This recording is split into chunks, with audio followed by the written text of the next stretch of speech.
people who were not here yesterday, मैं बिल्कुल start से रिकैप कर देता हूँ और कल का काम जो है वो थोड़ा सा क्विकली मैं करूंगा फॉलो अप, ठीक है बेटा। सबसे पहले हमने कल ये किया कि we have created new folder. हमने बिल्कुल ब्लैंक खाली फोल्डर बनाया और उस फोल्डर को हमने नाम दिया जी वेब 230202, मतलब कल की डेट के हिसाब से। और हमने इस फोल्डर को ओपन किया, ओपन विद कोड।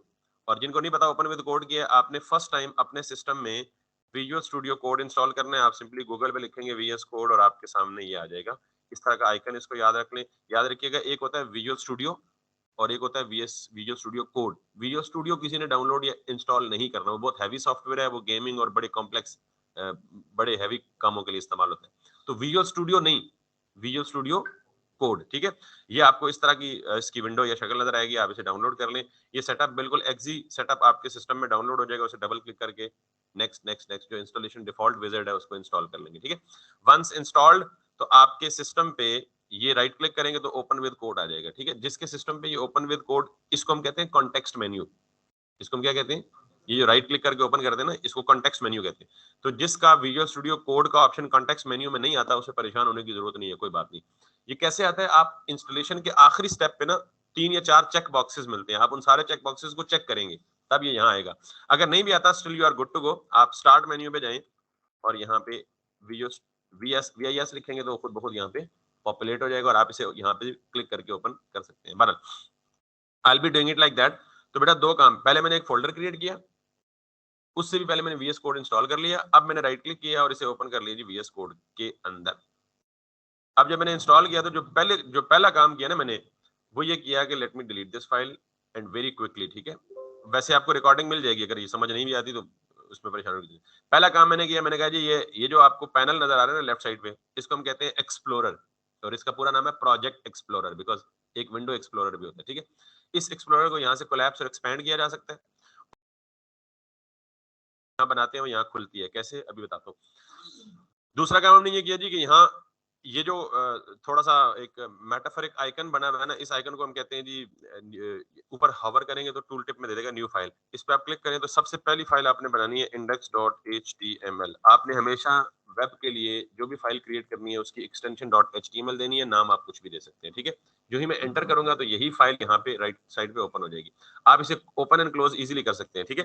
यानी वैसे यहाँ क्लिक करूंगा क्लोज हो जाएगी, यहाँ क्लिक करूंगा दोबारा ओपन हो जाएगी। उसके बाद मैंने ये पढ़ाया था कल कि हमारे पास HTML में सारी चीजें in the form of tags होती हैं। Everything in HTML file is considered as a tag, ठीक है।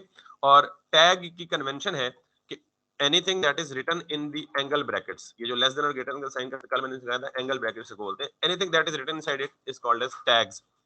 Tags is like a vocabulary in English और मेनी अदर लैंग्वेजेस, कि आपको जितने आपकी वोकैबुलरी स्ट्रांग होगी उतनी आपकी लैंग्वेज स्ट्रांग होगी। लकीली आपको पता है, वैसे रिसर्च है कि जितनी हम पूरी अंग्रेजी बोलते हैं ना, इस पूरी अंग्रेजी में नॉर्मली हम 40 से 50 वर्ड इस्तेमाल करते हैं, बस इससे ऊपर नहीं जाते हम।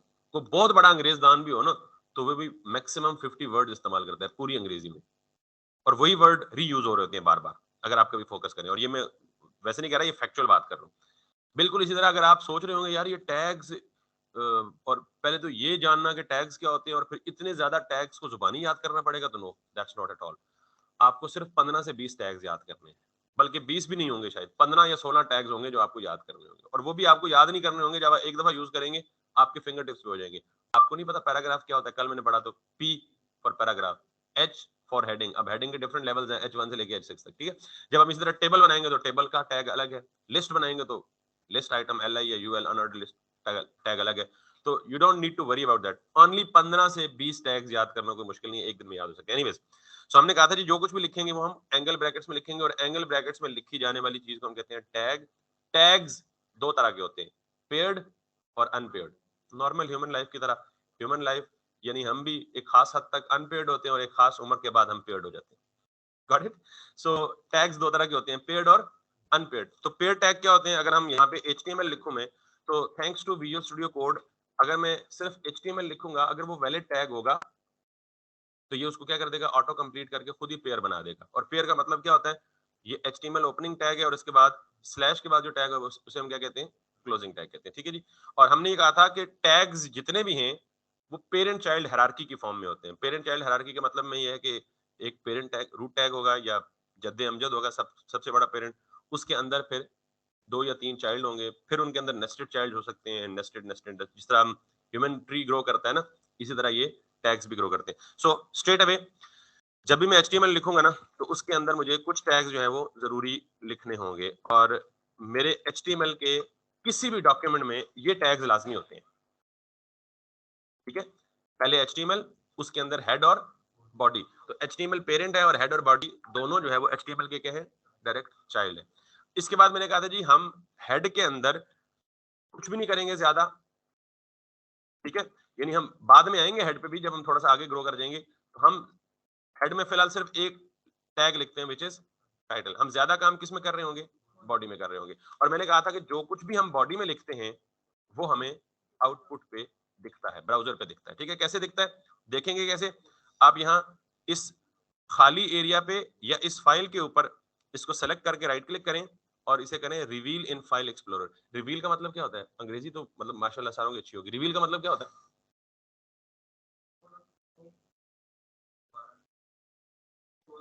यानी इस कॉन्टेक्स्ट में ना बोले ना, अंग्रेजी के कॉन्टेक्स्ट में बोले, रिवील का मतलब क्या होता है,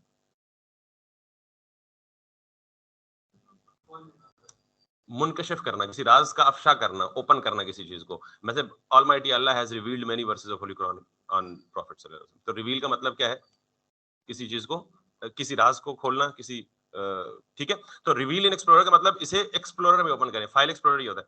तो मैं जब एक्सप्लोरर में ओपन करूंगा तो इसका मतलब जहां पे ये फाइल सेव हुई है वो वाली जगह ओपन हो जाएगी। अब इसे आपने डबल क्लिक करना है और इसको आउटपुट पे देखना है, ये इसका आउटपुट है। दैट्स वेरी बेसिक, और ये आपका रिकैप था। आज हमने यहाँ से आगे चलना, ठीक। हाँ, कल थोड़ा सा और काम भी हुआ था, और वो ये काम हुआ था, अब आपने इसको ओपन रहने देना है। जब भी यहाँ आके कोई चेंज करेंगे ना और वापस आके इधर रिफ्रेश करेंगे, तो वो चेंज यहाँ पे आपको रिफ्लेक्ट होती हुई दिखेगी। अब यहाँ पे कल मैंने कहा था कि वेबसाइट का मकसद मकसद क्या होता है। आपने, आप कोई बिजनेसमैन है या आप किसी बिजनेस के लिए वेबसाइट बना रहे हैं, तो वेबसाइट का पर्पस ये है कि आपने अपनी इंफॉर्मेशन को अट्रैक्टिव और इफेक्टिव वे में प्रेजेंट करना है, ताकि कोई भी बंदा आपकी वेबसाइट पे आए, वो इतनी आई कैचिंग और इतनी एलिगेंट हो कि वो आपके बिजनेस या आपकी सर्विस में जो कुछ भी है वो इजीली उसको गेट कर सके। मिसाल के तौर पे आप अगर यहाँ कोर्स करने आए हैं, तो मे बी आपने किसी फेसबुक पे हमारा ऐड देखा होगा या हमारी वेबसाइट विजिट की होगी। तो हमारी वेबसाइट पे अगर यूजफुल इन्फॉर्मेशन एक प्रॉपर मीनिंगफुल वे में प्रेजेंट की गई है सारी चीजें, तो आपको दिखने में अच्छा लगेगा। आपको सारी information all in one at single place मिल जाएगी, और आप उसको देख के उसके मुताबिक डिसीजन मेकिंग करेंगे। तो जितने भी बड़े बड़े बिजनेसेस होते हैं वो अपनी सारी इन्फॉर्मेशन कहाँ एक्सपोज करते हैं, वेबसाइट पे। और जितने भी बाकी क्लाइंट या कस्टमर उनके वेबसाइट के विजिटर होते हैं, वो डिसीजन लेते हैं उनकी वेबसाइट पे, अगर प्रॉपर चीज उनको सारी मिलती है। मिसाल के तौर पे डिसीजन लेने से क्या मुराद है, मैंने एक लैपटॉप खरीदना है, ठीक, और मैं रहता हूँ जी किसी देहात में या गांव में या किसी ऐसी जगह पे जहाँ लैपटॉप की मार्केट नहीं है। अगर मैं सदर में रहता हूँ, यहाँ मुझे लैपटॉप लेना है, तो मैं नीचे चला जाऊंगा ना, पूरी लैपटॉप की मार्केट है, गॉट इट। तो समबडी हु इज नॉट, अच्छा मुझे लेने थे ना फ्लोरेसेंट मार्कर लेने थे, और वो मैं पूरी पिंडी इस्लामाबाद में घुमा, कहीं नहीं मिले, ठीक। तो क्या ऑप्शन है फिर, कहाँ से मिले, कहाँ से मिलते। मैं ऑनलाइन सर्च करता, मुझे दराज से भी नहीं मिले, मजे की बात है। फिर मैं कहाँ जाऊंगा, अमेज़न पे जाऊँगा। मतलब आप कह सकते हैं ना यार, ये क्या बकवास हुआ, ये कौन सी बात हुई कि कोई चीज़ ना मिले तो ऑनलाइन खरीद। तो वाक़ई ऐसी चीज़ें हैं अगर। तो फिर मैं कहाँ गया, दराज़ पे, दराज़ से नहीं मिले, कहाँ गया, अली एक्सप्रेस पे, अली एक्सप्रेस पे भी मिले। फिर मैंने दूसरा ऑप्शन चेक किया, अलीबाबा पे भी मिले, तीसरा ऑप्शन चेक किया, अमेज़न या ईबे पे मिले। तो इसका मतलब ये है कि डिसीजन मेकिंग क्या, मुझे एक चीज़ खरीदनी थी, फिजिकल कहीं से नहीं मिली, मैं मार्केट में गया, 3-4 मार्केट प्लेसेस को कंपेयर किया, जहां से अच्छा रेट मिला वहां से मैंने क्या कर लिया, बाय कर लिया। So I had to make a decision. लोग भी इसी तरह करते हैं। एनीवेज, वेबसाइट का पर्पस क्या है कि आपने अपनी इंफॉर्मेशन को प्रेजेंट करना है। तो इंफॉर्मेशन को कैसे प्रेजेंट करते हैं आप, या तो टेक्सचुअल फॉर्म में।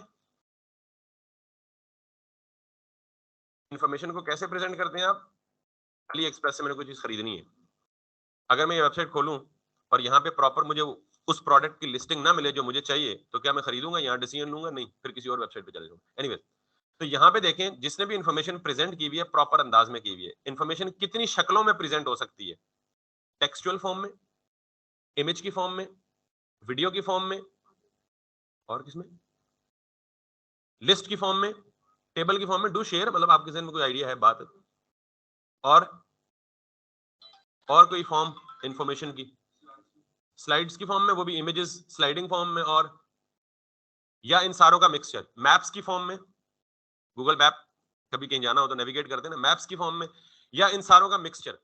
तो इन सारों का मिक्सचर, तो इसका मतलब है कि हम स्टार्ट कहां से करते हैं, टेक्सचुअल फॉर्म में इंफॉर्मेशन प्रेजेंट करना। तो टेक्सचुअल फॉर्म में, अब टेक्सचुअल फॉर्म में इंफॉर्मेशन प्रेजेंट करने के भी बहुत सारे तरीके हैं। या तो इंफॉर्मेशन होगी प्लेन टेक्स्ट की फॉर्म में नॉर्मल, या वो होगी हेडिंग्स की फॉर्म में, या वो होगी लिस्ट की फॉर्म में, या वो होगी टेबल्स की फॉर्म में।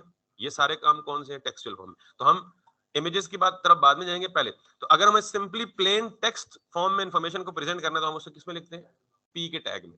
पी का मतलब पैराग्राफ टैग में, ठीक है।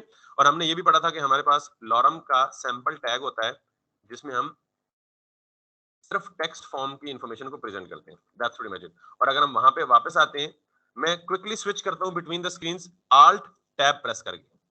आल्ट टैब प्रेस करेंगे तो आप ये स्क्रीन जितनी भी आपकी ओपन होंगी ना, इनमें आप इजीली स्विच कर सकते हैं। Can you see that? आप जिस पे छोड़ेंगे वो ओपन हो जाएगी, ठीक। तो मैं जो कोड लिखता हूँ और कोड लिख के आउटपुट चेक करने के लिए ऑल्ट टैब प्रेस करके ब्राउजर वाली स्क्रीन ओपन करता हूँ, रिफ्रेश करता हूँ, तो मुझे यहाँ आउटपुट नजर आ जाता है। That is the recap of yesterday's lesson. Control S से सेव, और फिर ऑल्ट टैब से क्विकली नेविगेट। इसको हम क्या कहते हैं, navigation. Navigation between the screen. ये मैं जान के टर्म्स के नाम ले रहा हूँ, मुझे पता है कुछ लोगों को आती हैं, वो बोर होते होंगे, लेकिन जिनको नहीं आती उनका ऑब्वियसली भला हो जाएगा। इसके बाद मैंने कहा था जी कि हम हेडिंग, अगर आप कोई चीज बोल्ड फॉर्म में बड़े साइज में लिखना चाहते हैं तो आप यहाँ पे क्या लिखेंगे, ये। और हेडिंग जो है वो H1 जो है वो लेवल 1 हेडिंग होती है, सबसे बड़ी। H2 इससे थोड़ी छोटी, H3 इससे थोड़ी छोटी, H2 अगर मैं करूंगा तो H2 हेडिंग इससे छोटी है। इसी तरह मैं जाऊंगा और H3 में जाऊंगा, और H3 जो है वो इससे छोटी है। ये आज पहला और आखिरी दिन था कि मैंने रिकैप दी है पिछले काम का, और ये मैं आपसे अर्ज भी कर चुका हूँ कि आप प्लीज दोबारा मुझे ये नहीं कहेंगे कि पिछला रिवीज करें। ये कुछ सख्ती नहीं है, माजरत के साथ, लेकिन आपको पता है इस तरह फिर टाइम जाया हो जाता है। आप कोशिश करें कि अपने एक एक मिनट को कीमती समझें, ठीक। और वो कीमती समझेंगे तभी जब आप मुझे भी आगे बढ़ने देंगे और आप खुद खुद अपनी पेस से आगे बढ़ेंगे। एनीवेज, आज हम यहां से आगे चलते हैं जी। हमने सिर्फ हेडिंग्स और पैराग्राफ कल पढ़ा था, ठीक। तो अब आपको कोई कहे जी कि पैराग्राफ लिखना है तो टैग कौन सा इस्तेमाल होगा, तो सब बता सकेंगे, पी। किसी को कहें जी हेडिंग लिखनी है, टैग कौन सा इस्तेमाल होगा, तो फिर आप सवाल पूछेंगे भाई हेडिंग कौन सी, लेवल 1 2 3 4 5 एंड 6। अब इंफॉर्मेशन प्रेजेंट करनी है हमने किस फॉर्म में, लिस्ट की फॉर्म में। लिस्ट क्या होती है, आप लोगों ने अगर वर्ड एक्सेल पावर पॉइंट पढ़ा हो तो आपको बहुत अच्छे से पता होगा कि लिस्ट क्या होती है, और लिस्ट की कितनी अकसाम है। कोई बंदा बताना चाहेगा? Exactly exactly. और कोई बताना चाहेगा अनऑर्डर्ड लिस्ट क्या होती है, ऑर्डर्ड लिस्ट क्या होती है? घर में आपको सौदा लेने के लिए भेजते हैं और आपको एक पर्चे पे 20 आइटम लिख के बता दें, आलू प्याज टमाटर गोभी अदरक लहसुन वगैरह वगैरह वगैरह। तो उसकी दो पॉसिबिलिटीज होती हैं, वो या तो इस तरह लिखते हैं,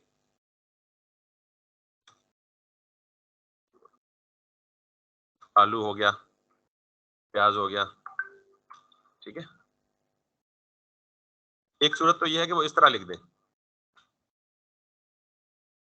लहसुन हो गया, माजरत के साथ उर्दू मेरी अगर स्पेलिंग ठीक नहीं है तो ठीक है, और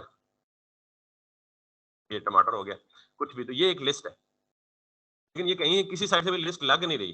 क्यों? लिस्ट का मतलब क्या होता है कि या तो वो किसी खास ऑर्डर में हो, या तो ये, अब ये लिस्ट लग रही है, गॉट इट। उसमें सारे आइटम्स या तो बुलेट्स के साथ हो या फिर नंबर्स के साथ हो। तो लिस्ट या तो इस तरह हो सकती है या इस तरह हो सकती है, गॉट इट। या फिर एक्स्ट्रा नखरे भी हो सकते हैं लिस्ट के, मतलब आप ये कोई, लेकिन ये उसी एक ही कैटेगरी में आती है। तो लिस्ट या तो ऑर्डर्ड होती है या अनऑर्डर्ड होती है। ये कौन सी लिस्ट है? अनऑर्डर्ड लिस्ट है। क्यों? इसमें कोई खास तरतीब नहीं है। अगर मैं प्याज ऊपर कर दूं आलू नीचे कर दूं तो सीक्वेंस में कोई चेंज या ऐसी यानी नंबरिंग अगर होती ना 1 2 3 4, तो मैं कहता आइटम 2 और आइटम 1 अगर रिप्लेस हो जाते तो मे बी उनके नंबर चेंज हो जाते। लेकिन इधर अगर हम इनको चेंज करेंगे तो इनके नंबर शंबर कोई सीक्वेंस है ही नहीं। तो ऐसी लिस्ट को हम क्या कहते हैं? Unordered list. और अगर हम इसे 1 2 3 में करेंगे तो इसे हम क्या कहते हैं? Ordered list. बिकॉज अब एक ऑर्डर मैनेज हो रहा है। अगर आप टमाटर को लेके ऊपर ले जाएंगे तो वो 4 भी ऊपर ही जाएगा, 4 1 पे आ जाएगा, और बाकी नीचे। तो फिर ऑर्डर क्या हो जाएगा? डिस्टर्ब हो जाएगा। तो अगर आपके पास ऐसी लिस्ट है जहां ऑर्डर डजंट मैटर, तो फिर आप क्या बनाएंगे? Unordered list. और अगर ऐसी लिस्ट है जहां ऑर्डर डज मैटर, तो क्या बनाएंगे? Ordered list. लिस्टों का पता लग गया, दो तरह की होती हैं। अब आप HTML में, जाहिर है आपने जो इन्फॉर्मेशन प्रेजेंट करनी है कई जगहों पे लिस्ट की फॉर्म में प्रेजेंट करनी होगी। मैं बताता हूं कहां पे। ये क्या लग रहा है आपको? ठीक है, अब शुरू में बुलेट्स की जगह वो फ्रॉक है, शर्ट है, वगैरह वगैरह जो भी है, लेकिन है क्या? Unordered list. तो इसका मतलब पता लग गया कि कहां वेबसाइट्स पे लिस्ट इस्तेमाल हो सकती है। अच्छा, ये क्या है? लिस्ट। दो कि अब ये वो है वर्टिकल हो गई है, लेकिन है तो क्या? तो आपको क्या पहचान होगी? लिस्ट की कैसे पहचान करेंगे? जहां भी कोई सीक्वेंस ऑफ आइटम्स होगा ना, या ग्रुप ऑफ आइटम, या सेट ऑफ आइटम, तो उसको क्या कंसिडर करेंगे आप? लिस्ट। क्लियर होगी बात? ये जरूरी नहीं है कि वो टेक्सचुअल फॉर्म में ही हो। अगर मैं आपको कहूं ये क्या है, 1 2 3 4 5 6, लिस्ट हो सकती है। क्लियर? तो पता लग गया लिस्ट वेब पे कहां कहां इस्तेमाल हो सकती है। जरा अब आए लिस्ट बनाते कैसे, पैराग्राफ के बाद। अच्छा, ये मैं रिमूव कर दूं ना, ये कल का काम था, ठीक, ताकि साफ साफ सुथरा रहे काम। अब मैं बनाऊंगा लिस्ट। तो अब मैं नाम भी आपसे पूछूंगा, टैग के नेम आपके ज़हन में जो ख्याल आता है ना वो गैस करें। वैसे अगर मुझे लिस्ट बनानी हो तो उसका टैग का नाम क्या होना चाहिए? L for list. ग्रेट। अपने अपने ज़हन से सोच के बताना है। लेकिन लिस्ट तो दो तरह की होती है, तो मैं अगर मैं एल टैग इस्तेमाल करूंगा लिस्ट के लिए, तो मुझे क्या पता चलेगा कि ऑर्डर्ड लिस्ट है या अनऑर्डर्ड लिस्ट है? Yes, she is right. Great. ठीक है, तो अगर मुझे ऑर्डर्ड लिस्ट बनानी है तो क्या टैग का नाम होना चाहिए? O for ordered, L for, that's it. और लिखा कैसे होना चाहिए? टैग की फॉर्म में ना। तो ओ एल का मतलब क्या है? Ordered list. अब मुझे ये बताएं कि ये जो वर्ड में मैंने लिस्ट लिखी थी, इस पूरी को कलेक्टिवली लिस्ट कहते हैं? इस पूरी को कलेक्टिवली क्या कहते हैं? लेकिन इसके अंदर अगर एक आइटम को लूं तो इसको क्या कहेंगे? इस लिस्ट का एक आइटम। यानी इस लिस्ट में कितने आइटम है? 1 2 3 4 और 5। तो पूरी लिस्ट में कितने आइटम्स हैं? अगर एक की बात करूंगा क्या कहूंगा? ये लिस्ट आइटम है। क्या है? तो लिस्ट आइटम का टैग का नाम क्या होना चाहिए? नहीं, फर्स्ट सेकंड की बात नहीं हो रही ना, सारे लिस्ट आइटम्स हैं। तो लिस्ट आइटम के लिए टैग का नाम क्या होना चाहिए? L I. मुश्किल है कोई? अब ये कभी नहीं बोलेगा, आपको सिर्फ ये पता होना चाहिए ये लिस्ट है कौन सी है, ऑर्डर्ड है अनऑर्डर्ड है। तो अनऑर्डर्ड और ऑर्डर्ड के तो पहले डिसीजन हो गया। अब इसके अंदर लिस्ट आइटम है तो टैग का नाम क्या होगा? अब चूंकि सारे लिस्ट आइटम किसके अंदर एग्जिस्ट करने चाहिए? लिस्ट के अंदर एग्जिस्ट करने चाहिए ना, तो एल आई हमेशा किसके अंदर आएगा? या ओएल के अंदर, या अब ये ऑर्डर्ड लिस्ट के लिए ओएल है तो अनऑर्डर्ड के लिए क्या होगा? यूएल होना चाहिए टेक्निकली। ठीक है, अब मैं यहाँ पे लिखता हूँ जी दिस, एंड मैं कॉपी पेस्ट करता हूँ। कॉपी पेस्ट के लिए आप इस पूरे टैग को सेलेक्ट करके कंट्रोल सी फॉर कॉपी, और नीचे आके कंट्रोल वी फॉर पेस्ट भी कर सकते हैं। और मैं जो शॉर्टकट यूज करता हूँ, जहां मेरा कर्सर है ना वहां रख के मैंने शिफ्ट ऑल्ट डाउन एरो की, शिफ्ट ऑल्ट डाउन एरो की। अगर आपको शॉर्टकट कीज याद नहीं होती, एब्सोल्युटली नो टेंशन, हाथ से लिख ले, मेहनती बने। लेकिन जब आप थोड़े से एक्सपीरियंस हो जाएंगे तो फिर आपको वैसे ही क्यूरियोसिटी आएगी, यार ये मुझे आती तो है, जल्दी से क्यों ना लिख लें, जल्दी से क्यों ना लिख लें। ठीक है, एनीवेज, सो नाउ अब मैं यहाँ पे जाता हूँ और ब्राउजर में इसका आउटपुट चेक करता हूँ, और यू कैन सी दैट ओ ओ क्या था? Ordered list. तो बन गई ऑर्डर्ड लिस्ट 1 से लेके 14 तक, जितने भी आइटम्स होंगे वो नंबरिंग खुद ब खुद करता जाएगा। अगर मुझे इस ऑर्डर्ड लिस्ट को अनऑर्डर्ड बनाना हो, आइटम तो वही रहते हैं, आइटम तो वही रहते हैं, शुरू में क्या लिख देंगे? ओ की जगह यू, और इधर भी क्या? यू। वापस आए, all these have become unordered list. कोई अनयूजुअल हैपनिंग हुई है आपके सामने? मेरे सामने तो हुई है। बारीक बीन बनेंगे, बहुत बारीक बीन बनेंगे। कोई अनयूजुअल हैपनिंग हुई है आपके सामने? मेरी बात समझ रहे हैं ना? अनयूजुअल हैपनिंग का मतलब कोई ऐसी चीज हुई है जिसकी तवक्को आप नहीं कर रहे थे। मार्जिन का लफ्ज प्लीज अभी इस्तेमाल नहीं करना ना हमने। कुछ भी नहीं नजर आया आपको? यार यार खुदा, थोड़े से बारीक बीन बने ना। बारीक बीन का मतलब बारीकी से देखें, मेरी तरफ ना देखें, उधर देखें। बुलेट्स तो नहीं, बुलेट्स तो इंटेंशनली लाए गए हैं ना लिस्ट के साथ, ये तो अनयूजुअल नहीं है क्योंकि ये तो एक्सप्लेन हुए हैं। ऐसी चीज जो एक्सप्लेन नहीं की वो खुद से आ गई है।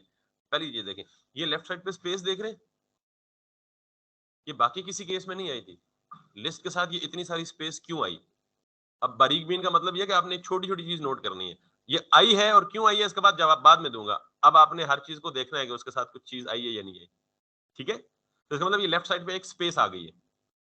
ठीक, जो कि इस केस में नहीं आई थी। अगर मैं इसको डिलीट कर दूं और यहाँ पे पैराग्राफ लिख दूं और इसको सेव कर दूं, तो अब पैराग्राफ बिल्कुल एक्सट्रीम लेफ्ट से स्टार्ट हो रहा है। अगर आप फील करें ना, अगर आप बारीक भी ना, तो अब भी आप कहेंगे नहीं सर, अभी भी है, थोड़ी है लेकिन है सही। समझ आई ये बात? और ये टॉप पे देखे, टॉप पे भी थोड़ी सी स्पेस है ना, तो इसका मतलब ये है कि कुछ ना कुछ शरारत हो रही है जिसका हमें अभी पता नहीं है। बल अभी तक सिर्फ इतनी बात नोट करें। एनीवेज, सो आपको समझ आ गई थी कि मैं इसको छोड़ देता हूं ताकि बाद में आपके लिए रेफर करना आसान हो। अनऑर्डर्ड लिस्ट और ऑर्डर्ड लिस्ट, समझ आ गई बात? अच्छा, अब जरा देखें वेब पेज पे मैं इस चीज की बात कर रहा हूं कि एक वेब पेज पे इंफॉर्मेशन किस तरह प्रेजेंट होती है। या तो टेक्सचुअल फॉर्म में होती है, और टेक्सचुअल फॉर्म में भी मुख्तलिफ अकसाम है। या तो पैराग्राफ की फॉर्म में होती है, पी टैग, या हेडिंग्स की फॉर्म में होती है, H1 से लेके H6 तक टैग, या लिस्ट की फॉर्म होती है और लिस्ट ऑर्डर्ड और अनऑर्डर्ड। अगली चीज, अगर आप यहाँ पे किसी भी लिस्ट पे माउस ऊपर लेके जाएंगे तो ये देख रहे हैं मेरा कर्सर चेंज हो रहा है। इधर एरो है और इसके ऊपर लेके गया तो ये क्या बन गया? हैंड का निशान बन गया ना। ठीक, तो इसका मतलब है कि जब ये हैंड का निशान हो तो ये किस बात की इंडिकेशन है? यार ये चीज क्लिकेबल है। ये चीज क्या है? क्लिकेबल है। देखिए हर चीज क्लिकेबल नहीं है यहाँ पे। यहाँ देखें, यार ये मैं क्लिक कर रहा हूँ कुछ भी नहीं हो रहा, यहाँ क्लिक कर रहा हूँ कुछ भी नहीं हो रहा, यहाँ क्लिक कर रहा हूँ कुछ भी नहीं हो रहा। जो ही यहाँ क्लिक करूंगा तो इसका मतलब ये हैंड का निशान बनना इंडिकेशन है कि this is clickable. How to make something clickable? Oops, ये तो काफी डरावना काम आ गया। एनीवेज, तो आप किसी भी चीज को क्लिकेबल कैसे बना सकते हैं? तो उसके लिए आप एक टैग यूज करते हैं,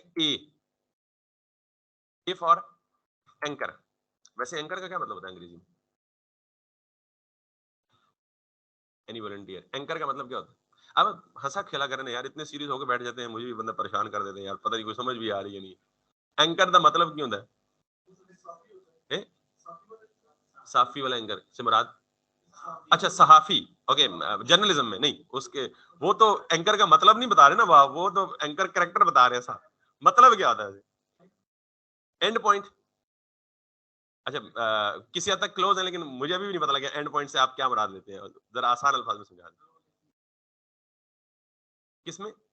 इलस्ट्रेटर में, डिजाइनिंग टूल में। चलें, आप भी कुछ हद तक मतलब ठीक है, अपने अपने मानी। आई वांट, मैं अंग्रेजी में पूछ रहा हूँ एंकर लफ्ज का मतलब क्या होता है अंग्रेजी। वेब शेब इलस्ट्रेटर इलस्ट्रेटर कुछ नहीं, सीधी सादी अंग्रेजी। अच्छा नहीं पता, दिखा दूं फिर पहचान लेंगे? दिखा दूं? ओके, दिखा देते हैं। असल में ये चीजें इसलिए कि एक तो आप लोगों को थोड़ा फ्रेश भी करना है यार। पढ़ाई को कभी सीरियस मत लें, फिर नहीं पढ़ सकेंगे। इंजॉय करें उसको, फिर सही सीखेंगे आप। सीरियस लिया तो भाईजान 16 साल सीरियस रह रहा है कि जनाब मैथ में ये थ्योरम, ये left side equal to right hand side कहाँ यूज होती है आज तक देखिए कभी? ये इंटीग्रेशन और डेरिवेशन तो पता ही नहीं होता, तुम पढ़ पढ़ के दिमाग खराब हुआ, आज तक हमने यूज ही कहीं नहीं की। एनीवेज, एंजॉय करें। एंकर देख लें जी।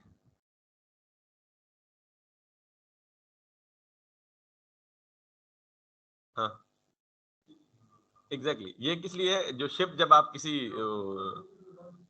किनारे पे खड़ा करते हैं ना, तो इसके साथ उसको क्या करते हैं? एंकर को बांध देते हैं। तो यानी एंकर का मतलब क्या होता है? किसी चीज को ग्रिप कर लेना, बांध लेना, कनेक्ट कर लेना। क्लियर? सो ये एंकर है बेटा।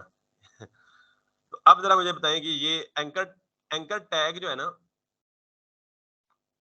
इसके अंदर मैं कुछ भी लिखूंगा ना, जरा अब एक नई बात आने लगी है टैग्स की, वो जरा देखिएगा। इसके अंदर मैं कुछ भी लिखूंगा टेस्ट, और यहाँ पे आके देखूंगा ये टेस्ट, नथिंग हैपेंड, कोई चीज स्पेशल नहीं है, बिल्कुल जैसे पैराग्राफ आ रहा था वैसे ही आया, ऐसे ही है।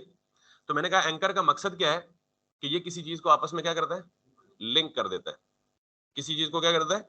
लिंक कर देता है। तो जब भी आप एंकर टेक्स्ट देंगे, एंकर देंगे ना, तो जब मैंने बता दिया कि एंकर का मकसद क्या है किसी चीज को, तो साथ में ये भी बताएंगे यार किस चीज को लिंक करना है। जब आप एंकर टैग देंगे तो साथ में ये भी बताना पड़ेगा कि किस चीज को लिंक करना है। तो उसके लिए आप स्पेस देके एच रेफ देंगे। ये पहली दफा हुआ है कल और आज के लेक्चर में कि मैंने टैग में टैग के नाम के अलावा कोई चीज दी है। पी के साथ कुछ नहीं दिया था, ओएल के साथ कुछ नहीं लिखा, यूएल के साथ कुछ नहीं लिखा, एच के साथ कुछ नहीं लिखा। एंकर पहली चीज है जिसके साथ मैंने एडिशनल डिटेल दे दी, और वो एडिशनल डिटेल क्या है? H ref. अच्छा याद रखिएगा, किसी भी टैग में अगर कोई एडिशनल डिटेल देंगे तो वो हमेशा ओपनिंग टैग के अंदर ही देंगे, क्लोजिंग टैग में नहीं देंगे। बात समझ आ गई है? और जो एडिशनल डिटेल देंगे, अभी मैंने href दिया है, इस एडिशनल चीज को हम कहेंगे प्रॉपर्टी ऑफ द टैग। क्या कहेंगे? आप he is a human being, ठीक है? तो इनकी प्रॉपर पहचान कैसे होती है? इनकी प्रॉपर्टीज से। इनका नाम क्या है? इनकी प्रॉपर्टी में कह रहा हूं कैरेक्टरिस्टिक को, ठीक है? इनका नाम, इनकी पहचान, इनकी जात, चौधरी है, मलक है, हाजी है, जो भी है, गॉट इट? ये सारी क्या है? इनके प्रॉपर्टीज है। Name, father name, contact detail, address, caste वगैरह वगैरह। तो हर टैग्स की प्रॉपर्टीज होती हैं और वो एक से ज्यादा हो सकती हैं, ठीक? और प्रॉपर्टीज लिखी कैसे जाती हैं? नाम के साथ। टैग का नाम क्या है? ए के साथ जो कुछ भी आएगा इसको हम क्या कहेंगे? प्रॉपर्टी। ये href होता क्यों है? मैंने आपको कहा है कि ये किसी दूसरी चीज को लिंक करने के लिए। अब वो दूसरी चीज कौन सी हो सकती है? वो कोई वीडियो भी हो सकती है, वो कोई इमेज भी हो सकता है, वो कोई दूसरा वेब पेज भी हो सकता है, वो कोई दूसरी वेबसाइट भी हो सकती है। Let's see. अब इस href में जो भी दे, href का मतलब है हाइपर रेफरेंस, ठीक है? इसमें जो कुछ भी देंगे ना, लेट्स सी, मैं यहां पे देता हूं जी, यहां पे हम जाते हैं यूट्यूब में और यूट्यूब से ये वीडियो लेते हैं और इस वीडियो का ये जो यूआरएल है ना, इसको कॉपी करते हैं और यहां आके href में दे देते हैं, ठीक? अब मैं जाके अपने वेब पेज को करता हूं रिफ्रेश। अब कोई अनयूजुअल हैपनिंग हुई है? क्या हुई है? सॉरी, एक बच्चे ने कहा था इसे बड़ा कर दें, मैं सॉरी वो इसे नहीं कर सका, ज़ूम इन नहीं कर सका। मुझे याद करा दिया कि नहीं, अगर मैं भूल जाता हूँ तो इसको मैं बड़ा कर देता हूँ। चले, अब क्या अनयूजुअल हैपनिंग हुई है? अंडरलाइन और कलर भी चेंज हो गया। किसने किया है? मैंने तो नहीं किया कम से कम। यानी पीछे फिर कोई ना कोई शरारत हुई है। ये किसने की है? ब्राउजर ने की है। जब मैंने कुछ नहीं किया तो फिर किसने किया है? ब्राउजर ने की है। और इस केस में ज्यादा शरारत की है उसने, कलर भी ब्लो कर दिया और अंडरलाइन भी कर दिया। बहरहाल क्यों किया है इसकी रीजन बाद में बताऊंगा, सिर्फ ये नोट कर लीजिए कहां कहां ये अनयूजुअल हैपनिंग्स होती हैं। अब जब मैं इसे क्लिक करूंगा ना, अब मैंने कहा था ना, देखें ये नॉर्मल कर्सर है, ये क्या बन गया? क्लिकेबल बन गया। ये जहां जहां कोई चीज क्लिकेबल होती है, इसका मतलब ये तमाम की तमाम चीजें किसके अंदर है? एंकर टैग के अंदर। किसके अंदर है? एंकर टैग के अंदर है। तो अब अगर मैं इसे क्लिक करूंगा तो क्या ओपन होगा? हाइपर रेफरेंस में जो मैंने लिंक दी है, लेट मी क्लिक इट, होगी ओपन। क्लियर? तो इसका मतलब ये है कि अब एक और मसला है, जब मैंने उसे क्लिक किया तो ये इसी विंडो में खुल गया, तो मेरा पेज तो गायब हो गया। तो अब मैं चाहता हूं कि मैं क्लिक करूं तो ये एक न्यू टैब में ओपन हो, इसी विंडो में ओपन ना हो। तो मैंने कहा जी किसी भी टैग में एडिशनल डिटेल देनी है तो कहां देनी है? ओपनिंग टैग में। और किस फॉर्म में देनी है? प्रॉपर्टी की फॉर्म में। और प्रॉपर्टी की फॉर्म में हम ये दे सकते हैं कि जहां href यहां पे खत्म हो रहा है ना, इसके बाद आए और इसे कहें जी target equals to underscore blank. ये टारगेट इसकी दूसरी प्रॉपर्टी है href की, सॉरी href की नहीं, प्रॉपर्टीज टैग की होती है, href खुद प्रॉपर्टी है टैग की, ठीक? जैसे आपकी कितनी प्रॉपर्टीज हैं? आपका नाम, आपका फादर नेम, आपका कॉन्टैक्ट, बहुत सारी हैं, ये तीन आपकी प्रॉपर्टीज हैं। यानी फर्द नेम आपका, फॉर एग्जांपल नेम है एबीसी, और एबीसी की 4 प्रॉपर्टीज हो सकती हैं, 5 हो सकती हैं, 10 हो सकती हैं, 12 हो सकती हैं, 20 हो सकती हैं, 16 हो सकती हैं। अब जरूरी नहीं है कि आप जहां जाएं अपनी सारी प्रॉपर्टीज किसी को बताएं, कुछ प्रॉपर्टीज बता सकते हैं, कुछ नहीं बता सकते। तो मैंने भी इसकी टारगेट की प्रॉपर्टी थी, दिल चाहे तो यूज कर लूं, दिल ना चाहे तो यूज। अगर मेरी ये रिक्वायरमेंट है कि मैं इस टैब को, यानी इस वेबसाइट को उसी विंडो में खोलना चाहता हूं तो फिर टारगेट की जरूरत। अगर मैं चाहता हूं कि इसे सेपरेट विंडो में खोलूं तो फिर टारगेट की जरूरत है। बहरहाल ये प्रॉपर्टी किसकी है? एंकर की, ठीक है?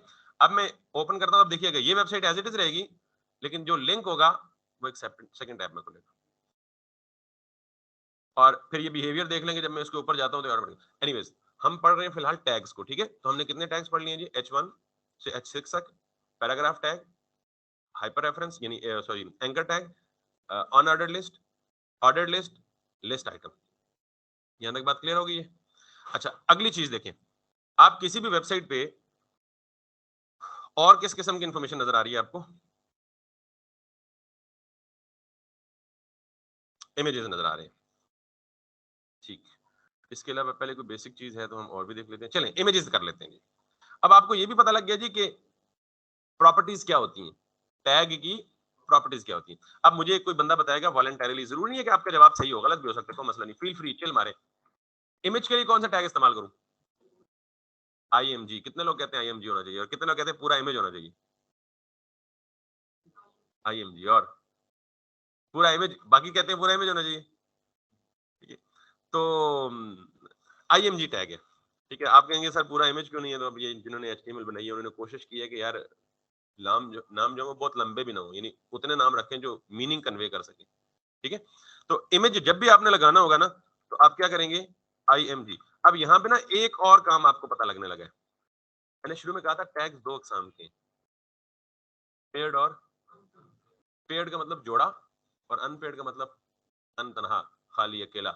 ठीक है, तो अभी तक जितने टैग्स पढ़े हैं उनमें कोई ऐसा था जो अनपेड हो? सारे के सारे क्या थे? पेड थे।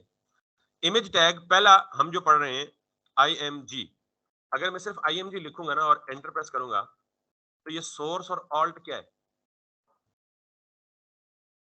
ये प्रॉपर्टीज है। तो मेरे बताने से पहले VS कोड खुद ही समझ गया कि यार इसको ये दो प्रॉपर्टीज चाहिए।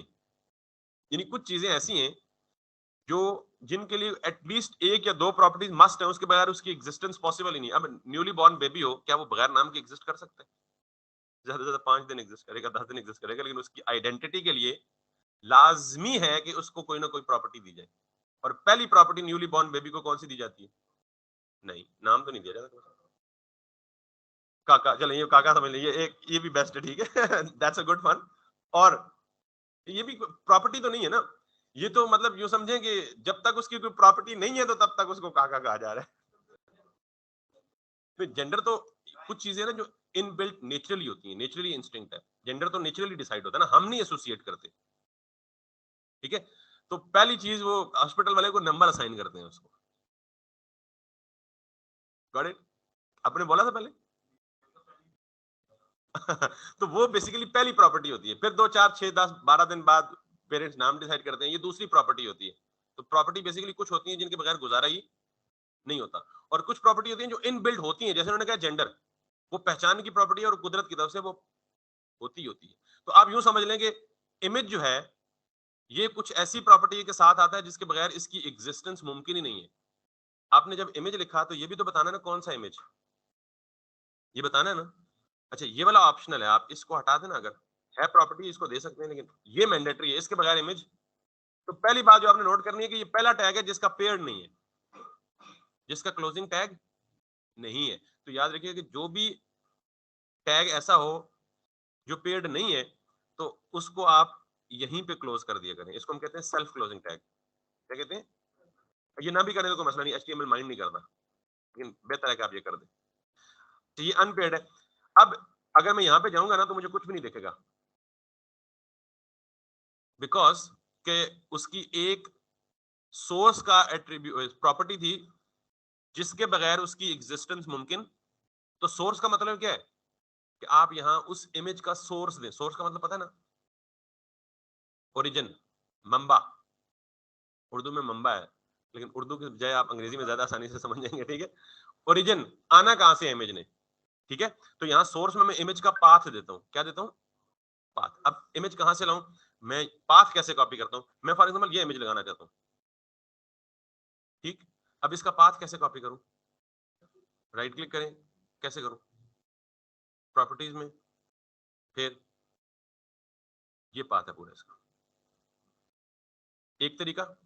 दूसरा तरीका ये है कि आप फाइल एक्सप्लोरर ओपन करें, कंट्रोल ई शॉर्टकट की, सॉरी विंडो ई शॉर्टकट की उसकी, और यहां से सेलेक्ट करें क्या, डेस्कटॉप, और ये इमेज है ना इसका पाथ यहां से कॉपी कर लें।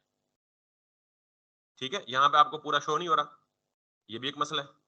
तो तीसरा तरीका ये है, हर तरीके बहुत सारे हैं, सारे अभी एक्सप्लेन नहीं किए जाते क्योंकि वैसे ही आप खामखा ऐसी चीज में कंफ्यूज हो गए जो अभी वांटेड नहीं है। आप इसको यहां से कॉपी करें, ये कहां तक जा रहा है, डेस्कटॉप तक, और वापस आए और ये पेस्ट कर दें। ठीक, सॉरी मैं वो बताता हूँ, उस पर उसकी तरफ आता हूँ। ये हो गया, पहले इसको पूरा कर लेना फिर। अब अभी तक कुछ नहीं शो होगा, लेट मी सी, अभी तक कुछ नहीं शो होगा, मतलब इमेज जो मैं शो कराना चाहता हूँ वो शो, यानी इमेज को सोर्स मिल गया तो उसको ये पता लग गया कि यहाँ इमेज आना है, लेकिन अभी तक ये नहीं पता कि कौन सा इमेज आना है, बिकॉज अभी तक मैंने सिर्फ इमेज का पाथ कॉपी किया है, तो सिर्फ पाथ काफी नहीं होता, उस इमेज का नाम भी तो होना है, यानी इस इमेज का नाम क्या है, स्टिक्स लोगो, और फिर इमेज की एक्सटेंशन या जिफ होती है, या टिफ होती है, जेपीजी होती है, पीएनजी होती है, कुछ ना कुछ होती है, तो इसकी एक्सटेंशन क्या है वो भी देख लें, और वो क्या है, डॉट पीएनजी, तो मैं लिखूंगा जी स्टिक्स लोगो डॉट पीएनजी। अब मुझे ये एक बड़ा तरद्दुद है यार, कौन जाए उसके पाथ कॉपी करे और ये करे और वो करे और सारा इतना लंबा चौड़ा काम, तो इस काम के लिए सबसे आसान पता है क्या है, कि आप ये पूरे पाथ को छोड़ें, इसको हम क्या कहते हैं, एब्सोल्यूट पाथ, इसको हम क्या कहते हैं कि एग्जैक्ट जहां इमेज पड़ा हुआ है उसका एब्सोल्यूट पाथ। एक और चीज होती है रिलेटिव पाथ। अगर मैं ये काम करूं, ये काम थोड़ा मुश्किल है क्योंकि हमने लेट्स सपोज 100 इमेजेस लगाने हैं, तो हमारे 100 इमेजेस कोई एक सी ड्राइव में पड़ा हुआ है, कोई ई ड्राइव में पड़ा हुआ है, कोई एफ ड्राइव में पड़ा हुआ है, कोई ऑनलाइन पड़ा हुआ है, कोई ऑफ, मतलब डिफरेंट जगहों में स्कैटर्ड पड़े हुए। It would be very difficult for us कि हम डिफरेंट जगहों से जाके फाइल के पाथ कॉपी करें, फिर पाथ दें, और फिर कल कला वहां से फाइल डिलीट कर दे को बंदा, फेमस फाइल। तो हम क्या करते हैं, ये काम नहीं करते, हम यहाँ पर हमने अपनी ये फाइल सेव की हुई है, ये वाली फाइल index.html, ये यहाँ सेव किया, कैसे पता लगेगा, रिवील इन एक्सप्लोरर, सॉरी,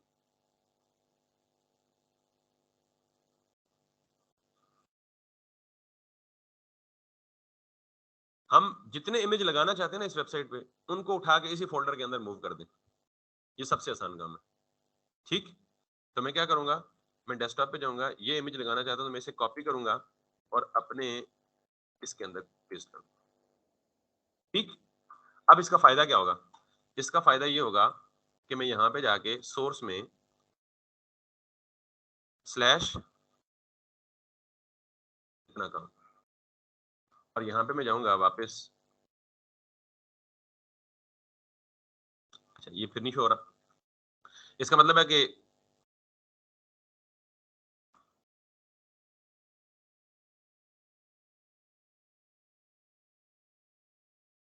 आपको पता है इमेज का पाथ क्या होता है, किसी को, इमेज का पाथ नहीं, किसी भी चीज का पाथ, ये जो आपके पूरे सिस्टम में, इस पूरे सिस्टम में जितनी चीजें कहीं कहीं कहीं सेव होती है ना, उनमें से हर चीज का कोई ना कोई पाथ होता है। मिसाल के तौर पे आपकी वीडियो सेव है, कहीं कहीं आपकी ऑडियो सेव है, कहीं आपका इमेज सेव है, कहीं आपकी कोई फाइल सेव है, कहीं आपका कोई फोल्डर सेव है, उस तक पहुंचने का कोई ना कोई क्या होता है, पाथ होता है। और आपकी पूरी सिस्टम की हार्ड ड्राइव लॉजिकल पार्टीशन में डिवाइडेड होती है, C drive, E drive, F drive, G drive, ठीक। उसके अंदर फोल्डर्स बनते हैं, मिसाल के तौर पे आपका फोल्डर है सी, सी के अंदर अगर कोई फोल्डर है, सॉरी आपकी ड्राइव है सी, सी के अंदर कोई फोल्डर है यूजर, यूजर के अंदर कोई फोल्डर है एबीसी के नाम से, तो वो पाथ कैसे बनेगा पता है, कभी भी कंप्यूटर के टर्म में ये लिखा हो ना, कोई भी लेटर और फौरन उसके बाद कॉलन लिखा हो, इसका मतलब क्या होता है, ड्राइव। क्या मतलब होता है इसका, आप ये देख सकते हैं, सी कॉलन, ई और कॉलन, देख रहे हैं ना, तो कहीं भी कोई भी लेटर लिखा हो, C D E F G, USB लगाएंगे तो उसकी भी एक ड्राइव शो होगी और उसका भी एक लेटर असाइन हो जाएगा ऑटोमेटिकली, क्लियर,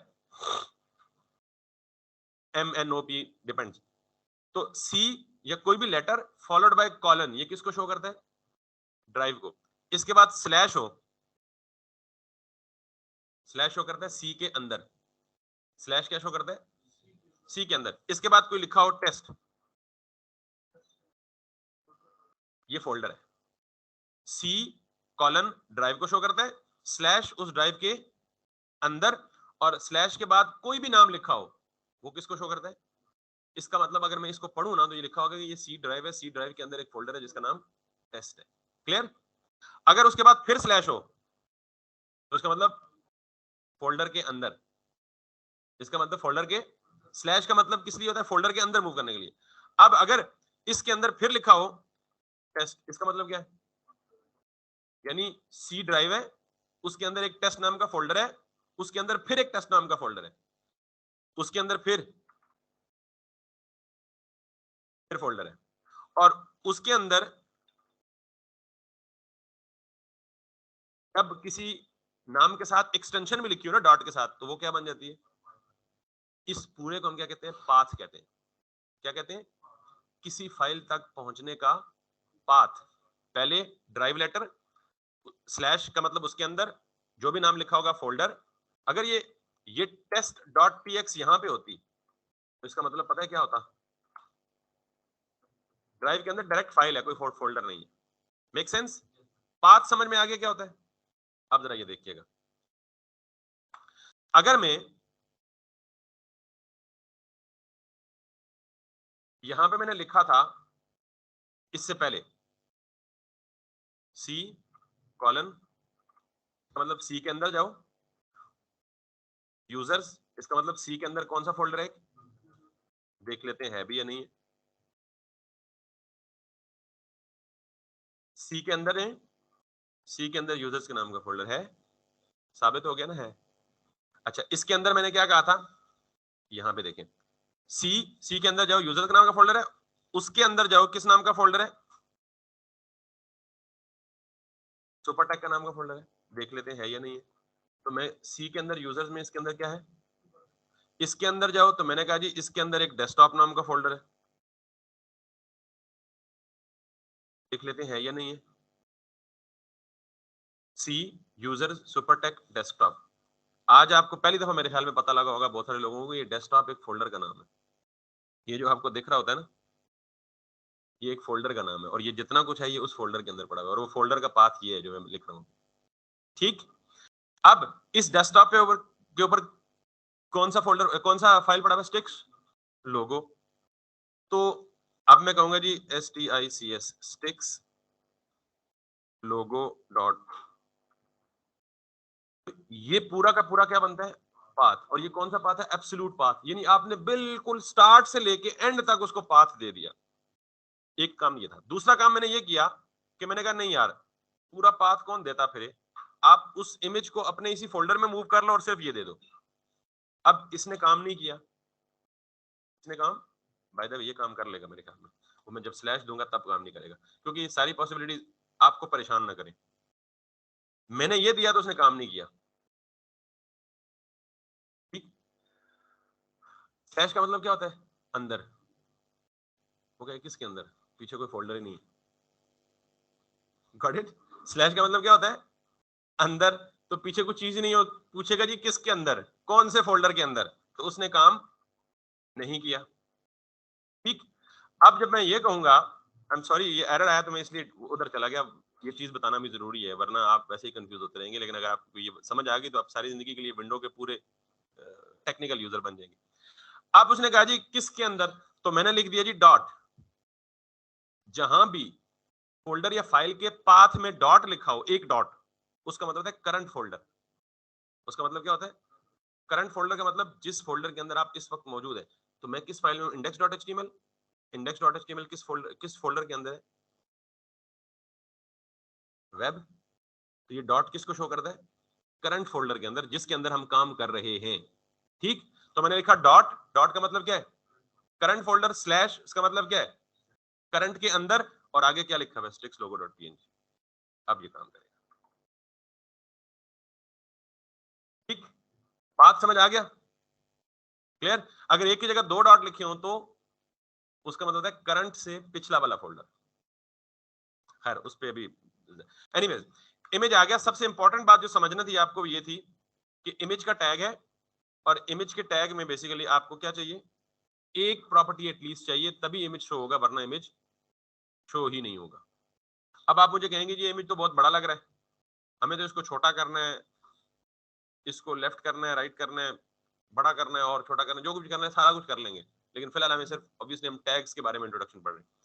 आपने ये भी सीख लिया कि टैग्स पेड भी होते हैं और अनपेड भी होते हैं। आपने ये भी सीख लिया कि कुछ टैग्स को शो होने के लिए या काम करने के लिए कुछ एडिशनल प्रॉपर्टीज की जरूरत है, उसके बगैर वो काम नहीं कर सकते। ठीक, अच्छा जी। अब मजीद हमने ये देख लिया जी कि हमने वेब पेज पे इमेज की फॉर्म में भी कर ली इंफॉर्मेशन, और ये भी कर लिया। आखिरी चीज रह गई है, वो है आखिरी नहीं है इनफैक्ट, लेकिन जो टैग्स पढ़ाने हैं उनमें आखिरी है, फिर हम सीएसएस की तरफ बाकी चीजों की तरफ वो करेंगे, और वो अब पढ़ के हम इसको एंड करते हैं। वो है जी टेबुलर फॉर्म में। अब मुझे कहीं टेबल दिख नहीं रहा तो मैं कहाँ दिखाऊं आपको, तो आप अज्यूम करेंगे, मैं अज्यूम करता हूँ कि आपको पता है टेबल क्या होता है। कोई बंदा टेबल को डिफाइन करेगा क्या होता है, लफ्जों में बता दे। अब डिफाइन से मुराद बुकिश डेफिनेशन नहीं चाहिए मुझे, हम प्रैक्टिकल काम करें। वैसे टेबल क्या होता है? Yes, table table is a combination of रोज और कॉलम, दैट्स इट।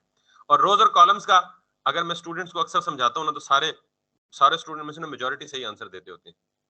तो देखते हैं जरा आप कैसा आंसर देते हैं। ऑटो ड्रा, तो ऑटो ड्रा में ये मेरे पास एक टेबल है, इसमें ये मेरी रोज है, ऐसी है, ग्रेट। और ये मेरे कॉलम्स है, ऐसी है। आधे लोगों ने कहा यस, तो मैं ये कर सोए में जाग रहे हैं। ये कॉलम्स होते हैं, ये क्या है, रोज है, अभी भी कह रहे हैं यस। ये कॉलम्स है, और रोज कितनी है इसमें, है कोई नहीं है, बहुत समझदार है। तो एक तो है भाई, एक तो है ना, ये रो नहीं है। और अब कितनी हो गई है, अब कितनी हो गई है, अब कितनी हो गई है, तो एक, दो, तीन, चार, तो ये कॉलम्स है और ये रोज है। अभी भी कह रहे हैं हाँ, अभी भी कह रहे हैं हाँ। एनीवे, ये कॉलम्स है, एक, दो, तीन, चार, पांच, और ये, तो फिर ये क्या है, एक बॉक्स, सेल। ठीक, दैट्स इट। तो हमें ये चीज समझनी है। अब मुझे बताएं, टेबल बनाने के लिए टैग क्या होना चाहिए? टी, टी आर, एक क्या होना चाहिए सर? टेबल ही होता है। और चले चले, वैसे आपकी सजेशन अपनी जगह ठीक है कि टीबीएल होना चाहिए था यार, जब पूरे इमेज को काट के उन्होंने आईएमजी कर दिया है, तो टेबल के लिए टीबीएल होना चाहिए था। लेकिन क्या करें यार, उनकी भी तो माननी है ना, जिन्होंने बनाया वही बादशाह है लैंग्वेज के, तो पूरा है जी टेबल। टेबल क्या है, पेयर टैग है। अब इस टेबल में क्या होता है, रोज और, तो टेबल की रो के लिए क्या टैग होना चाहिए, टी आर। ठीक है, टेबल रो, तो मैं करूंगा जी टी आर। अब मुझे ये टेबल बनाना है, तो कितने टी आर लिखूं? एक, दो, तीन, चार रोज चाहिए, तो चार ही टी आर लिखनी है ना, तो मैंने एक टी आर लिखी। अच्छा, एक टी आर में ये जो एक कॉलम है ना, ये एक सेल है, इसके लिए क्या टैग होना चाहिए, टेबल सेल के लिए? वैसे हमारी कन्वेंशन तो ये कहती है टीसी होना चाहिए, लेकिन टीसी लफ्ज ही बुरा है, वैसे टीसी करना किसी की बहुत बुरी बात है। इसलिए उन्होंने कहा जी टीसी की जगह क्या करें, टीडी, क्योंकि इस सेल में क्या आता है, डेटा आता है। तो उन्होंने टीसी के बजाय क्या कर दिया, टेबल डेटा, इस टीडी। ठीक, दैट्स इट। एक टेबल में एक रो एग्जिस्ट करेगी, और एक रो में सिर्फ क्या है, एक कॉलम है। लेट्स सी, ये तो किसे पासों में टेबल नहीं लग रहा, लग रहा है, नहीं लग रहा ना। लेट्स सी, मैं कहता हूं जी कि ये होना चाहिए, इसको दो कर देता हूं। इसका मतलब क्या है, टी आर और टी आर में कितने, दो सेल, यानी इसका मतलब ये है डायग्रामेटिकली कितना टेबल मैंने बना लिया। ठीक, एक रो और एक रो में कितने बना लिए, दो सेल्स। सेल्स के लिए टीडी आप कर दें, लेकिन वो जब शो होंगे तो शो होने में कहीं से नहीं लगेगा कि ये टेबल है, ग्रिड नहीं है, बिल्कुल बॉर्डर नहीं है। तो बाय डिफॉल्ट टेबल पे बॉर्डर अगर हम देखना चाहें, तो हम यहां पे क्या कर सकते हैं, बॉर्डर वन। ये बॉर्डर क्या है, टैग की प्रॉपर्टी नहीं है। क्या है, टैग के साथ जो भी एडिशनल इंफॉर्मेशन होगी वो क्या होगी, तो टेबल की एक प्रॉपर्टी क्या है, बॉर्डर, बॉर्डर। अब आगे बॉर्डर अजीब सा आया, थोड़ी देर के लिए माजरत के साथ इस अजीब को बर्दाश्त करें, बाज़ औक़ात बुरे लोगों को भी बर्दाश्त करना पड़ता है लाइफ में। ठीक है, सो इसको थोड़ा बर्दाश्त करें, हम इस टेबल को इंप्रूव करेंगे। बहरहाल 2 सेल्स आ गए, अब मुझे दूसरी रो बनानी है, तो यहाँ एक और टीडी लिख दूं, ये ना टीआर लिखना है। ये टीडी बनाऊंगा तो उसी के साथ तीसरा सेल जोड़ देगा, ठीक है। मुझे यहाँ क्या करना है, इस पूरी टीआर को अगर मैं कॉपी करूं और नीचे पेस्ट कर दूं, तो अब क्या बन जाएगा, अब शक्ल से देख के लग रहा है कि टेबल है। ठीक होगी बात। तो जब भी आपको टेबल बनाना है, ये रेड कलर तो खतरे की अलामत होती है भाई, ठीक है। वैसे रेड सिग्नल तोड़ेंगे तो कुट पड़ेगी। बहरहाल तो इसका मतलब कोई भी ये जो टैग है ना, इसके ऊपर अगर ये रेड कलर की इंडिकेशन है तो इसका मतलब ये चीज हमें यूज नहीं करनी चाहिए। ये पुराना ट्रेंड था कि टेबल के साथ बॉर्डर इस्तेमाल किया जाता था, अब ये बॉर्डर इस्तेमाल नहीं किया जाता। मैंने मजबूरन आपको दिखाने के लिए कहा है कि यार ये टेबल है, ट्रस्ट मी टेबल है, लेकिन हम इसको रिमूव कर देंगे। ये हम CSS करेंगे यूज स्टाइलिंग के लिए बेसिकली, और प्रोबेबली कल हम CSS पे जंप कर देंगे। आज और कल के 2 इंट्रोडक्टरी लेक्चर्स ही थे। बहरहाल दैट्स ऑल फॉर टुडे। अगर मैं बहुत बेसिक हूं, जो कि मुझे पता है कि मैं हूं, इंटेंशनली हूं, डेलिबरेटली हूं, और मैंने कल से एक्सक्यूज किया हुआ था माजरत कि मैं 4-5 दिन बेसिक पे रहूंगा। नेक्स्ट वीक से इंशाल्लाह आप गिला नहीं रहेगा आपका कि बेसिक पे, लेकिन बेसिक आपकी इतनी स्ट्रांग करना चाहता हूं ताकि मैं थोड़ा सा एडवांस हो जाऊं ना, तो आपको कोई प्रॉब्लम ना आए, आपको सब कुछ स्क्रैच से पता लगता रहेगा क्या क्या। स्पेशली जो इमेज का पाथ है, लोग आप यकीन करें कि प्रोफेशनल काम करते हैं, उनको अभी तक पाथ की समझ नहीं आती कि डॉट का क्या मतलब है, 2 डॉट्स का क्या मतलब है, फुल पाथ का क्या मतलब है, रिलेटिव पाथ का क्या मतलब है, एब्सोल्यूट पाथ का क्या मतलब है, वगैरह वगैरह वगैरह। तो दैट्स प्रीटी मच इट। किसी को कोई सवाल है तो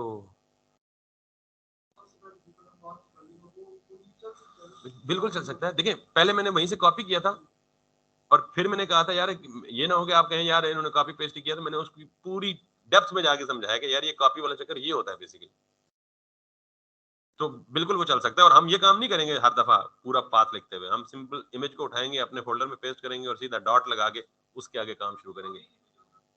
600 हो बेशक बेटा, आप अपने फोल्डर में मूव करने पड़ेंगे। वैसे तो दोनों तरीके बता दिए कि अपने फोल्डर में ना भी हो तो पाथ पूरा देना पड़ेगा।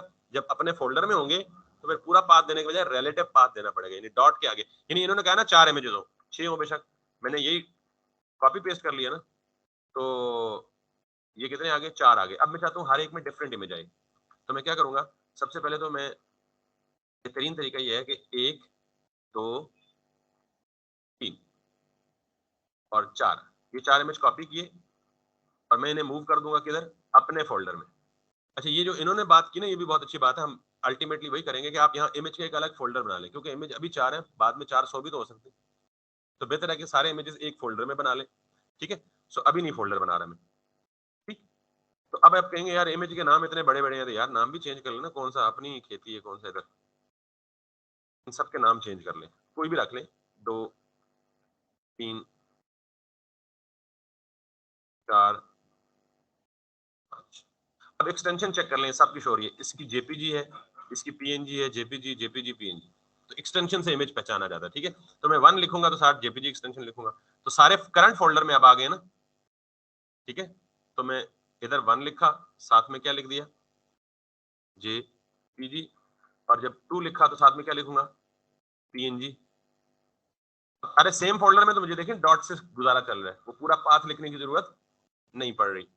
अब 3 में आए तो 3 के साथ क्या लिखा हुआ है, जेपीजी। 4 में आए तो 4 के साथ क्या लिखा हुआ है, अगेन जेपीजी।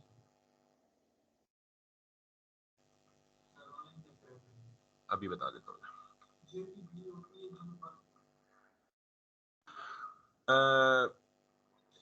ये वैसे टेक्निकल फर्क तो इनमें है कि इनमें साइजेस का, कंप्रेशंस का और काफी सारे और इंट्रिंसिक इनके एट्रीब्यूट्स हैं जिनमें इनका फर्क होता है। Apparently it's just the 2 different formats. जैसे आपको पता है कि MP4 भी वीडियो फॉर्मेट होता है, MPVEG भी वीडियो फॉर्मेट होता है, .MOV के समथिंग लाइक दैट, MOV भी वीडियो फॉर्मेट होता है। ये सारे के सारे क्या होते हैं, वीडियो ही होती है। लेकिन अपेरेंटली आपको पता है कि वीडियो होते हैं। इंटरनली क्या, यानी आप अगर DSLR से वीडियो बनाएंगे तो उसका फॉर्मेट डिफरेंट होगा, होगी वीडियो ही। आप कैमरे से मोबाइल से वीडियो बनाएंगे उसका फॉर्मेट डिफरेंट होगा, होगी वीडियो ही। और आप एप्पल के मोबाइल से वीडियो बनाएंगे, होगी वीडियो, उसका फॉर्मेट डिफरेंट होगा, एक्सटेंशन डिफरेंट होगा। ये टेक्निकली इंटरनली बहुत सारे डिफरेंसेस हैं, कंप्रेशन रेट और पता नहीं एफपीएस वो फ्रेम्स पर सेकंड और वगैरह वगैरह बहुत सारी चीजें होती हैं। आपके लिए एंड यूजर के लिए फोटो ही है, जस्ट लाइक दैट। जेपीजी भी इमेज ही है, पीएनजी भी इमेज ही है, इसके अलावा वेब पी भी इमेज ही है, 3-4 और फॉर्मेट्स हैं फेमस। नॉर्मली लेमैन के लिए, या आप लोगों के, मतलब आपको मैं लेमैन नहीं कह रहा, लेकिन मैं ये कह रहा हूँ कि बिगिनर्स के लिए इतना जान लेना काफी है। Normally, not necessarily, PNG image हम नॉर्मली बैकग्राउंड लेस इमेजेस को के लिए यूज करते हैं। बैकग्राउंड लेस का मतलब ऐसा इमेज जिसका बैकग्राउंड नहीं होता, और जेपीजी बैकग्राउंड वाले इमेज को। लेकिन ये प्रॉपर आंसर नहीं है, मैं बता रहा हूँ, ये लेमैन वाला आंसर है, ठीक है। तो it's just the two different formats of an images. Technically इनकी काफी डिटेल या डेप्थ हो सकती है। एनीवेज जी, सो हमने ये कर लिया जी। आपका क्वेश्चन में ये आखिरी फाइनल करके, तो अब ये देखें सारे इमेजेस आ गए, या जितने इमेजेस का करेक्ट पाथ और एक्सटेंशन दिया है वो एटलीस्ट आ गए, जितनों का इनकरेक्ट दिया होगा वो नहीं आए होंगे, ठीक है। लेट मी, अब साइज इतना बड़ा है कि वो जाहिर है अब साइज को बड़ा छोटा करना भी नहीं होता। ये भी इमेज आ गया, ये भी इमेज आ गया, और ये आखिरी दो नहीं आए, बिकॉज इनका पाथ या करेक्ट है या इनकरेक्ट है, या इनकी एक्सटेंशन इनकरेक्ट है। पाथ तो इनकरेक्ट हो नहीं सकता बिकॉज हमने उन्हें कॉपी किया है, तो एक्सटेंशन शायद इनकरेक्ट, ठीक है, उनको करेक्ट कर देना। ये क्लियर हो गया। अच्छा, ये देखें, साबित होगी ना गलती, पाथ गलत है, वो भी आ जाएगा, ये नीचे वाला भी आ गया। अब साइज इतना बड़ा है कि मतलब वो पूरे इमेज से बाहर जा रहा है, पेज से। अब हम चलते हैं जी आखिरी चीज कि एक आध इमेज, अच्छा मैं इनको डिलीट कर दूं, समझ आ गई ना, एक से ज्यादा इमेज। आखिरी चीज, ऑनलाइन इमेज हमें डालना हो, सोर्स ही रखना है। ऑनलाइन पे आप जाएं और फेमस एक आपको पता है इमेज बेस्ड सर्च इंजन है अनस्प्लैश, जैसे एचडी इमेजेस आपको बहुत सारे फ्री मिल जाते हैं। तो मैं यहाँ चाहता हूँ जी कि मैं I want to make this image, या ये इमेज डिस्प्ले करने का बहुत सारे तरीके हैं। सादा तरीन तरीका ये है कि आप यहाँ से राइट क्लिक करें और इसका कॉपी इमेज एड्रेस, और यहाँ पे आ जाएं और यहाँ पे पेस्ट कर दें सोर्स में, यहाँ पे आ जाएं और यहाँ पे आ जाएं, ठीक, दैट्स इट, ऑनलाइन इमेज। और किसी का कोई क्वेश्चन हो जी तो that's and for today's lecture. किसी का कोई क्वेश्चन है तो वो मुझे बता दे।